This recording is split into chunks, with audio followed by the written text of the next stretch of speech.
From SwissWatchExpo. Watch 101. Panda Mania.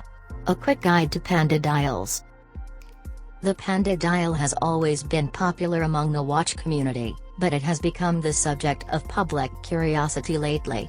In the wake of the record-breaking 17.8 million sale of actor and racer Paul Newman's very own Paul Newman Rolex Cosmograph Daytona, first released in the 1960s, the Panda dial is one of the most sought-after dial designs ever. The chronograph design, whose white dial and black subdials recall the face of a panda, is anything but meek. In fact, few watches turn heads quite like it. Here's a quick guide to the iconic design.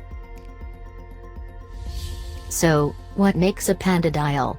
A Panda is a watch with a white dial and black sub-registers, arranged in a 3-6-9 position on the dial, therefore creating what looks like two panda eyes staring at you, with a nose or a mouth.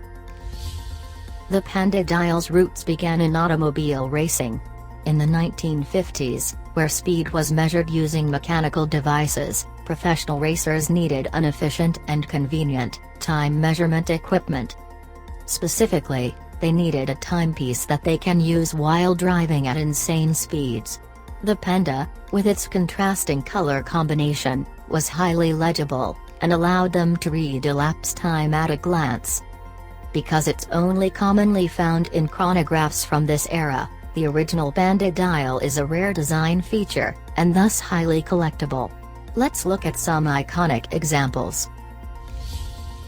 No Panda dial list would be complete without the iconic Rolex Cosmograph Daytona.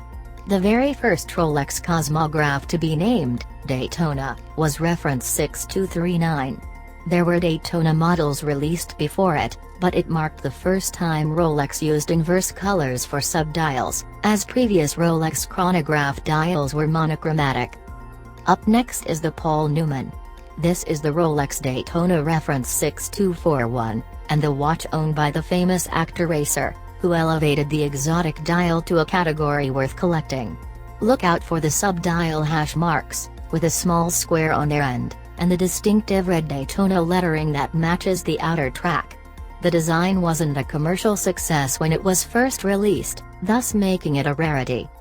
Another icon of the era is the Heuer Autavia. Named after their main markets, automotive and aviation, it was launched in 1962, a year ahead of the Daytona. This is a classic example of a Panda dial variation, the reverse Panda, where white subdials sit on a black dial. The Panda dial has evolved in its half-century existence, with different permutations in color and dial positioning. Shown here is a modern version of the reverse Panda. Meanwhile, a watch that has contrasting subdials, but not in the classic black and white, as shown here in an ivory-black combination, is considered a semi-Panda. And a watch with a contrasting dial, but with subdials placed on the 6, 9 and 12 o'clock position, is considered a vertical Panda. And, with the Panda dial having a renaissance today, we can expect more variations. But, one thing is sure. The balanced aesthetic of the Panda has earned its place in a wide spectrum of watch designs. And it will remain iconic. Want more?